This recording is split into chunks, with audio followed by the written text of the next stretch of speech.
नमस्कार, स्वागत है आप सबका। मैं हूं पुनीत पाठक और आप देख रहे हैं मेरा मध्य प्रदेश। मध्य प्रदेश की दिन भर की बड़ी खबरें विस्तार से जानने का वक्त है।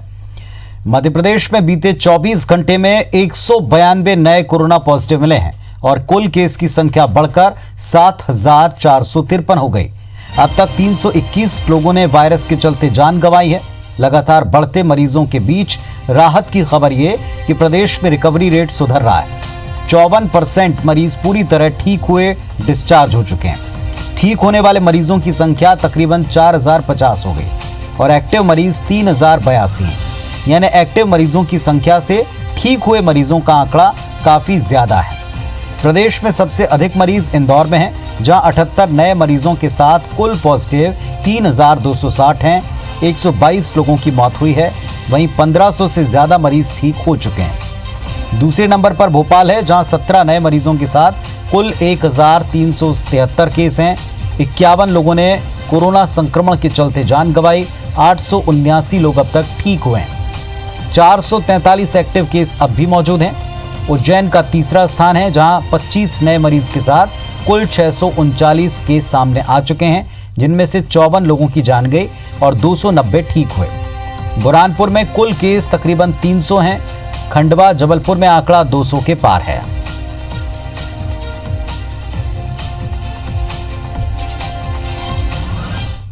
नए केस जो आए हैं 192 और डिस्चार्ज हुए हैं 123 और रिकवरी रेट भी हमारी बढ़कर 54.3% हो गई है, जो देश में सर्वाधिक है।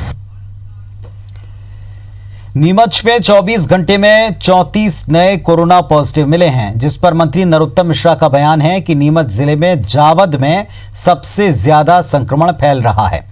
3 परिवारों के 100 से ज्यादा पॉजिटिव केस सामने आए हैं। जावद में 3 दिन जनता कर्फ्यू का फैसला है, ये कहना है नरोत्तम मिश्रा का। तो नीमच में 24 घंटे में 34 नए कोरोना पॉजिटिव मिले। तेजी से यहां संक्रमण फैल रहा है। नीमच जिले में जावद में सर्वाधिक संक्रमण फैला है, ये कहना है मंत्री नरोत्तम मिश्रा का। स्वास्थ्य मंत्री के मुताबिक 100 से ज्यादा पॉजिटिव मिले हैं 3 परिवारों के लोग। जावद में 3 दिन तक जनता कर्फ्यू लगाया जाएगा, फैसला है।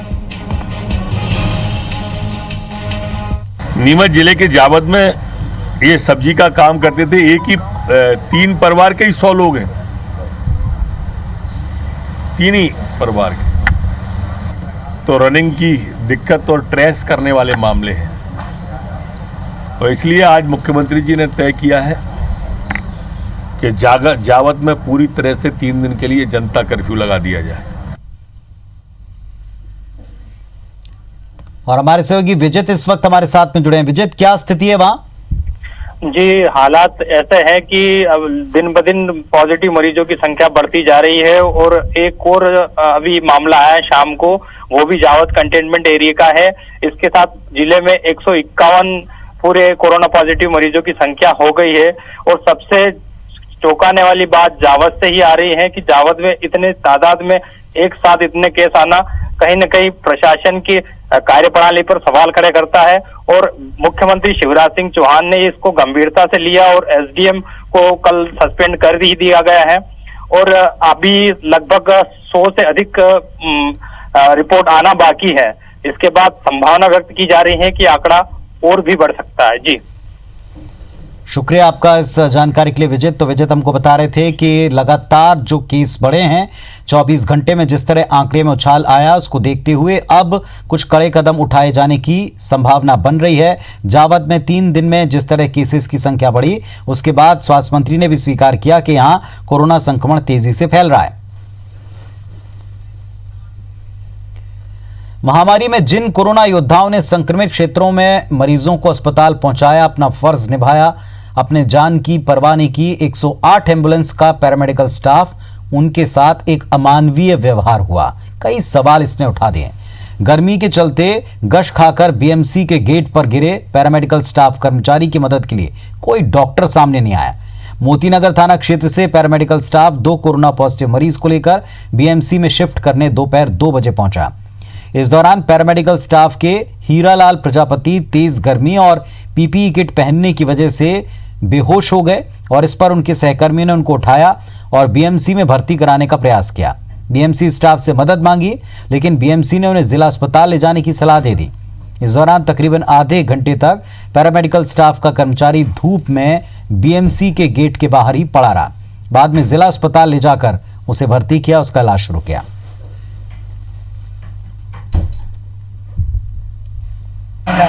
मेडिकल कॉलेज में किसी ने नहीं सुना, बोला तो देखते हैं तो वहीं खड़े रहो। 50 मिनट तक खड़े रहे सर, हमें चक्कर आ गया, पूरा पसीना पसीना, हमें घबराहट होने लगी, चक्कर आ गया, नीचे ध्यान से गिर गया।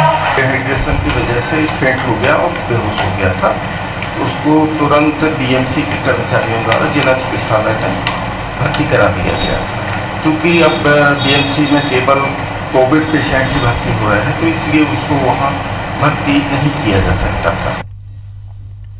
मध्य प्रदेश में कोरोना के बढ़ते मामलों की वजह से 1 जून से यात्री बसें नहीं चलेंगी। प्राइम रूट बस एसोसिएशन के प्रदेश अध्यक्ष गोविंद शर्मा ने बताया, प्रदेश की सभी 35,000 से अधिक यात्री बसें बंद की जाएंगी, क्योंकि ग्रीन और येलो जोन में सोशल डिस्टेंसिंग का पालन नहीं हो पा रहा। कोरोना संक्रमण से यात्रियों और स्टाफ की सुरक्षा को देखते हुए फैसला लिया है। साथ ही ये भी बताया कि अप्रैल, मई, जून में ज्यादातर गाड़ियां बंद थीं, इसीलिए इन 3 महीने का वाहन टैक्स माफ करने सरकार से मांग की गई थी, लेकिन सरकार ने अब तक इसको सुना नहीं है। सरकार से 5 सूत्री मांग की गई है। जब तक सरकार इन मांगों को पूरा नहीं करेगी, तब तक बसें नहीं चलाई जाएंगी।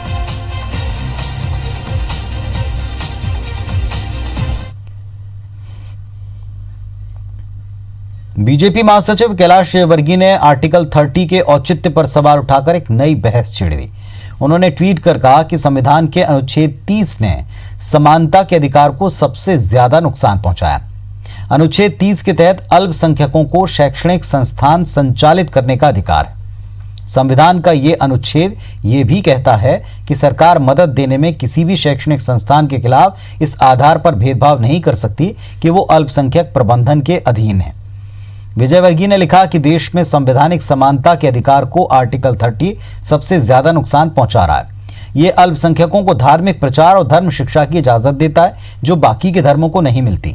उन्होंने सवाल उठाया कि जब हमारा देश एक धर्मनिरपेक्ष राष्ट्र के पक्ष में है, तो आर्टिकल 30 की क्या आवश्यकता है। विजयवर्गीय ने आर्टिकल 30 हटाने की पैरवी की। उधर विजयवर्गीय के ट्वीट पर कांग्रेस ने पलटवार किया। कांग्रेस नेता सज्जन सिंह वर्मा ने इसे मूर्ख व्यक्ति का बयान बताया। मैं इसे एक मूर्ख प्राणी का बयान मानता हूं।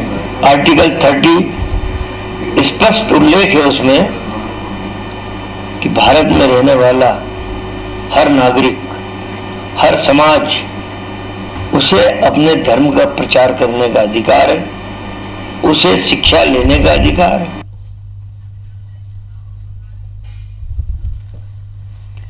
और इस वक्त हमारे साथ में राहुल कोठारी, भारतीय जनता पार्टी के प्रवक्ता, जुड़े हुए हैं। राहुल जी, जो आर्टिकल 30 को लेकर विजयवर्गीय की बात है, उस पर कांग्रेस का रिएक्शन भी आपने सुना होगा, क्या कहेंगे इस वक्त ये मांग उठाना? नहीं, देखिए, इस वक्त और उस वक्त की बात तो होना ही नहीं चाहिए, क्योंकि कांग्रेस पार्टी जब कोरोना महामारी के दौरान आज भी भ्रष्टाचार से लेकर बाकी मुद्दों की बात करना चाहती है, उपचुनाव को देखते हुए अपनी कहीं ना कहीं जिस तरीके से मुंह छुपाने का काम कर रही है, झूठे आरोप लगाने का काम कर रही है, इसलिए मुझे लगता है मौका और बेमौका का मामला नहीं बनता। कैलाश विजयवर्गीय जी ने जो भी बोला है, निश्चित रूप से अपने आप में वो सत्य के नजदीक की बात है। जो हालात आज भारत में बने हुए हैं, जब हम समानता की बात करते हैं, एक अधिकार की बात करते हैं, तो ये जो मामले हैं, इन पर पुनर्विचार तो होना ही चाहिए।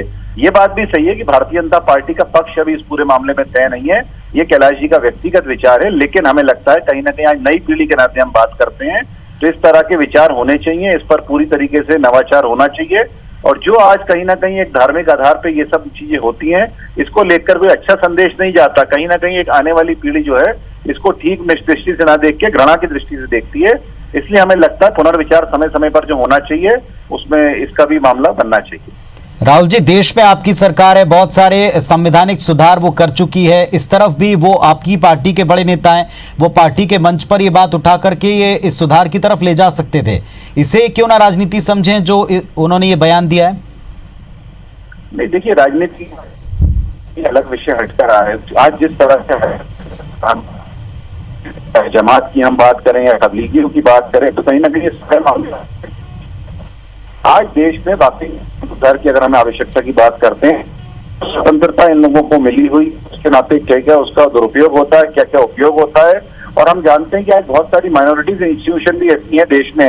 अगर मैं आपको बात करूंगा मिशनरी स्कूल की भी, हम केवल इसमें मुसलमानों की बात नहीं कर रहे हैं, किसी एक धर्म की बात नहीं कर रहे हैं, अगर हम सबकी बात करते हैं तो जो कांग्रेस की एक पूरी पॉलिसी थी डिवाइड एंड रूल की, वो इसके नाते साधना चाहती थी। आज हम माइनॉरिटीज के स्कूल की अगर बात करें, 400 एकड़ जमीन शहरों के बीच में अलॉट हो जाती थी और 5 एकड़ में भी स्कूल नहीं हुआ करता था, लेकिन आज उनकी बची हुई 45 एकड़ को लेना सरकार के बस की बात नहीं है। और वहां पर कोने में मंदिर बनाकर, चर्च बनाकर, मस्जिद बनाकर अगर कोई व्यक्ति सोचे कि इसको हम रख के अपने आप में एक अधिकार में रखें, तो मुझे लगता है इस पर जरूर पुनर्विचार होना चाहिए। ये मामले बहुत पुराने हैं, इस पर कहीं ना कहीं अब एक दोबारा सोच की जरूरत है। और यदि कैलाश विजयवर्गीय जी ने कोई बात उठाई है तो निश्चित रूप से सोच समझ के उठाई होगी। इस पर जरूरी मंथन होना चाहिए और मंथन होकर ही आगे जाके निराकरण संभव होगा। जी, पहला प्रश्न मैंने टाइमिंग पर पूछा, आपने कहा कि टाइमिंग का इसमें कोई सवाल नहीं। इस समय आप जब खुद विपक्ष को कहते हैं कि कोरोना संकट के समय सबका फोकस उसको दूर करने की तरफ होना चाहिए, तब उस समय इस तथ्य को, इस बात को उठाने को लेकर क्या टाइमिंग पर प्रश्न नहीं उठेगा? नहीं, देखिए, बात जब आती है राजनीति करने की तो एक अलग व्यवस्था होती है, लेकिन राजनीति आप अपनी जगह है। लेकिन जिस तरह का ये पूरा मामला है, इसको उन्होंने अगर प्रश्न चिन्ह खड़ा किया है तो आप समझ सकते हैं कि कैलाश विजयवर्गीय जब भी कोई बात बोलते हैं उसमें गंभीरता होती है, उसके पीछे तथ्य होते हैं, उनके पास कुछ ना कुछ प्रमाण होते हैं, इसलिए वो ये सारी बातें करते हैं। आज उन्होंने ये बात बोली है, निश्चित रूप से आने वाले समय में वो इन सब बातों की भी जानकारी जरूर देंगे। और टाइमिंग की जहां तक बात है, आज राजनीति तो है ही, लेकिन सरकार जब बाकी काम कर रही है, किसानों की चिंता कर रही है, महिलाओं की चिंता कर रही है, सुरक्षा की बात कर रही है, कोरोना के साथ साथ सारी चीजें चल रही हैं, तो मुझे लगता है अगर ये विषय लाएं तो इसका कहीं ना कहीं जुड़ाव उस चीज से भी हो सकता है। आने वाले समय में सारे तथ्य अपने सामने रखेंगे। निश्चित रूप से पार्टी प्लेटफॉर्म पर अभी किसी भी तरह से कोई डिस्कशन इस पे नहीं किया गया, लेकिन ये मसला जो है ये अपने आप में चर्चा का जरूर बनता है। बहुत शुक्रिया राहुल जी आपका जुड़ने के लिए, बातचीत करने के लिए। तो राहुल कोठारी साहब जुड़े थे, उनका कहना था कि अगर कैलाश विजयवर्गीय ने ये मुद्दा उठाया है तो जरूर सोच समझ कर उठाया होगा। हालांकि पार्टी लाइन में अब तक इसके बारे में कोई फैसला नहीं हुआ है, कोई विचार नहीं बना है, लेकिन आने वाले वक्त में पार्टी लाइन पर भी इस बातचीत के ऊपर या इस तर्क के ऊपर बात आगे बढ़ सकती है।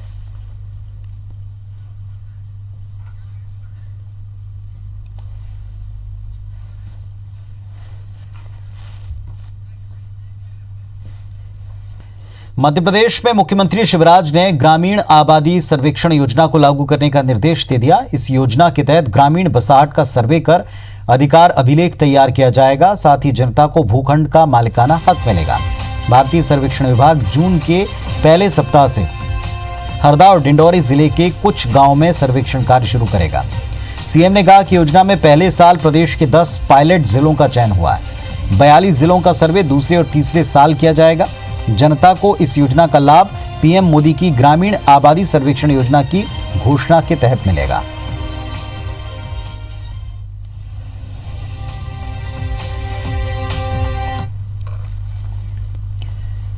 मध्य प्रदेश के गृह मंत्री नरोत्तम मिश्रा ने बीजेपी सरकार को किसानों की सरकार बताया। साथ ही कांग्रेस सरकार की नाकामयाबियां गिनाते हुए जमकर हमला बोला। नरोत्तम मिश्रा ने कहा, सरकार ने किसानों से गेहूं खरीदी का एक नया रिकॉर्ड बनाया।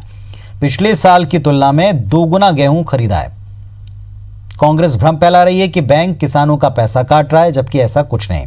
सरकार ने किसानों के लिए 0% ब्याज पर लोन फिर से शुरू कर दिया, जो कांग्रेस सरकार ने बंद कर दिया था।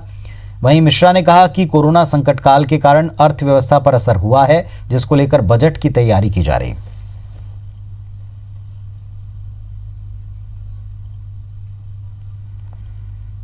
भ्रम फैलाने की कोशिश कांग्रेस के द्वारा की जा रही थी कि बैंक सहकारिता के हैं वो कोई पैसा काट रहे हैं। अरे भाई, ये सरकार वो सरकार है जो आपको तत्काल 0% ब्याज पे पैसा दे रही है। इस कांग्रेस की सरकार ने बंद कर दिया था 0% ब्याज। हमारे मुख्यमंत्री शिवराज सिंह चौहान ने फिर चालू कर दिए, इसलिए बैंक ले न ले आपको पैसा मिलेगा। मध्य प्रदेश के पूर्व मुख्यमंत्री कमलनाथ पर मंत्री नरोत्तम मिश्रा ने तंज कसा। दरअसल उन्होंने नरोत्तम मिश्रा को यह कहा था कि कांग्रेस की सरकार गिराने में 7 जन्म लेने पड़ेंगे। इस पर नरोत्तम मिश्रा ने प्रतिक्रिया दी, कहा कि ये उनका 7वां ही जन्म है, जिसकी जानकारी कमलनाथ को नहीं थी। 8 महीने पहले 2 विधायक बैजनाथ कुशवाहा और बाबू जंडेल ने बीजेपी पर खरीद फरोख्त के आरोप लगाए थे। हालांकि उसके बाद नरोत्तम मिश्रा समेत बीजेपी के तमाम नेताओं ने आरोपों को सिरे से खारिज किया था।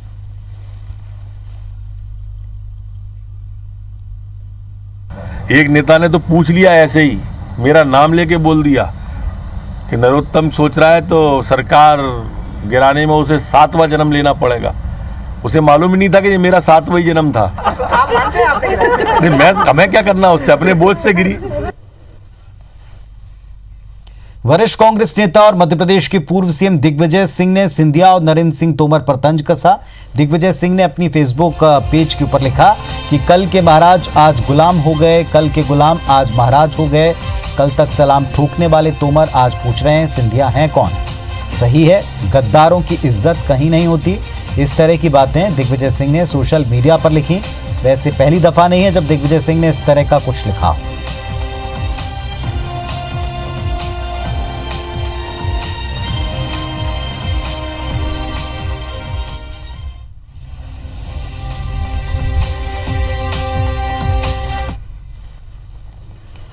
कोरोना संक्रमण के बीच में अब प्रदेश की 24 विधानसभा सीटों पर होने वाले उपचुनाव को लेकर सरगर्मियां तेज हो गई हैं। जहां एक और दोनों ही मुख्य राजनीतिक दलों ने अपने अपने स्तर पर उपचुनाव को लेकर तैयारियां शुरू की, वहीं इस बीच इन सीटों पर अपनी दावेदारी मजबूत रखने के उद्देश्य से घोषणाओं का दौर शुरू हो गया है। इसी कड़ी में आज इंदौर में कांग्रेस के प्रदेश सचिव राकेश सिंह यादव ने 24 विधानसभा सीटों पर होने वाले उपचुनाव को लेकर घोषणा की। उनका कहना है कि यदि उपचुनाव में कांग्रेस इन सीटों को जीत लेती है तो पीसीसी अध्यक्ष कमलनाथ दोबारा मुख्यमंत्री पद पर आसीन होते हैं तो उनके द्वारा प्रदेश के स्कूली और उच्च शिक्षा के छात्रों को बिना परीक्षा के प्रमोट कर दिया जाएगा। कांग्रेस का तर्क है कि कोरोना के कारण विद्यार्थियों को परीक्षा की तैयारी का वक्त नहीं मिल पाया, ना ही तैयारी को लेकर लगने वाली स्पेशल क्लासेस या कोचिंग संस्थान ही वो इस दौरान जा पाए हैं। कि जैसे ही 24 सीट पर उपचुनाव होते हैं और कांग्रेस की सरकार बनती है और कमलनाथ जी मुख्यमंत्री पद की शपथ लेते हैं, उसके तत्काल बाद 12th के और कॉलेज के छात्रों को जनरल प्रमोशन दिया जाएगा। इनकी सारी बातें सुनी जाएंगी। इन शिवराज सिंह चौहान ने शिक्षा माफिया के साथ मिलकर अनेक घोटाले करे हैं, इसलिए आज भी वो शिक्षा माफिया के साथ मिलकर ये ताबड़तोड़ एग्जाम कराना चाहते हैं जिससे छात्रों पर दबाव बढ़े और बाद में छात्रों को ही ब्लैकमेल किया जाए एडमिशन के नाम पर। मध्य प्रदेश में उपचुनाव को लेकर बीजेपी कांग्रेस के साथ अब बीएसपी भी तैयारियों में जुट गई है। वहीं चंबल की 16 सीटों पर होने वाले उपचुनाव को लेकर पार्टियां जोर शोर से जुटी हैं। वहीं राजनीतिक गलियारे में चर्चा है, क्या ज्योतिरादित्य सिंधिया कांग्रेस के बागी विधायकों को जीत दिला पाएंगे। इस पर कांग्रेस का मानना है कि बीते दशकों में लगातार सिंधिया परिवार का वोट बैंक कम हुआ है, जिसका फायदा कांग्रेस को उपचुनाव में मिलेगा। सिंधिया खुद लोकसभा चुनाव में लाखों वोट से हार चुकी हैं और ग्वालियर चंबल अंचल में सिंधिया का प्रभाव मौजूदा वक्त में नहीं दिखता। इधर बीजेपी का तर्क है कि चुनाव में पूरी पार्टी उनके साथ होगी, इसीलिए उन्हें कोई ज्यादा फर्क नहीं पड़ेगा। बताया जा रहा है कि इस बार सिंधिया अपनी चुनावी रणनीति बदलेंगे, प्रचार का तरीका भी नया होगा। भारतीय जनता पार्टी का वोट मांगने का आधार विकासवाद एवं राष्ट्रवाद होता है, न कि परिवारवाद और जातिवाद। इन उपचुनावों में कांग्रेसी जो शेख चिल्ली के हसीन सपने देख रहे हैं वो जल्द धराशायी होंगे और कांग्रेस को ना तो योग्य कार्यकर्ता मिलेंगे, ना अच्छे उम्मीदवार, और जनता का मोहभंग तो कांग्रेस से बेहद पहले ही हो चुका है। देखिए, जिस तरह से उन्होंने जो कृत्य किया उस कृत्य के खिलाफ जनता उद्दलित है और इस उद्दलन का कारण भी सिंधिया जी स्वयं है। अगर वो सरकार न गिराते, लोकतंत्र की हत्या करवाने में मदद न करते तो निश्चित तौर पर कुछ भी कह सकते थे, आप मान सकता था। लेकिन जो व्यक्ति खुद चुनाव हार गया हो लोकसभा का, उस व्यक्ति से आप क्या उम्मीद करोगे, कौन सी सीटें जिता देंगे। यहाँ बम्पर रूप से जनता उद्दलित है और कांग्रेस जीतेगी चुनाव। कोरोना के बीच में किसानों पर दोहरी मार पड़ी है। एक तरफ जहां किसान कोरोना काल में लॉकडाउन से परेशान चल रहे थे, तो दूसरी तरफ पाकिस्तान से आए टिड्डी दल ने मुश्किलें बढ़ा दी। करोड़ों की संख्या में आए टिड्डी दल के आतंक से किसान भारी परेशान। बालाघाट जिले के गांव में टिड्डी दल ने धावा बोल दिया। जिले के खैरलांजी और तिरोड़ी क्षेत्र के दर्जनों सीमावर्ती गांव की फसलों को चट करके नुकसान पहुंचाया। 26 और 27 मई की रात इन टिड्डियों ने हमला बोल दिया था। दूसरी ओर मुरैना जिले की जौरा और कैलारस तहसील के गांव में टिड्डी दल पहुंच चुका है। राजस्थान की सीमा से आए टिड्डी दल से मूंग की फसल और सब्जियों की फसलों को भारी नुकसान के आसार जताए गए। तीसरी तरफ कटनी जिले के रीठी तहसील के गांव बड़गांव में टिड्डी दल की दस्तक है। विजयराघवगढ़ के आसपास के ग्रामीण इलाकों में टिड्डियों ने धावा बोल दिया और खेत खलिहान में अपना डेरा जमा लिया।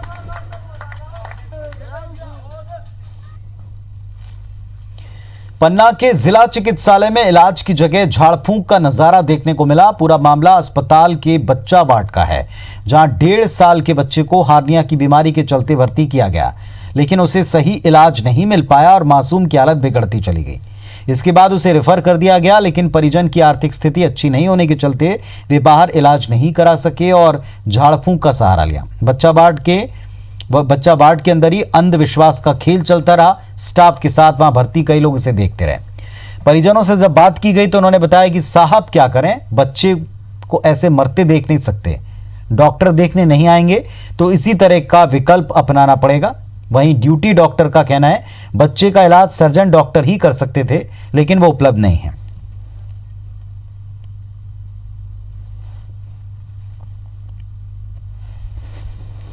दिक्कत होगी बच्चे को? बच्चे जो का है आदमी का तबीयत खराब है और सब नहीं आ पाया है, ना हमको बताया है। फिर जब हमको पता चला तो हम भरा ही लेते हैं। क्या बोलें देवी जी, आपने भी मना? ये बोलता था कि आगामी थोड़ी कुछ रहेगी। कौन बोला? कौन माता है? और उनका घर का जो उनको जितना है वही बोला है। तो इस बुलेटिन में फिलहाल इतना ही। तमाम खबरों अपडेट्स के लिए आप देखते रहिए IBC 24। नमस्कार।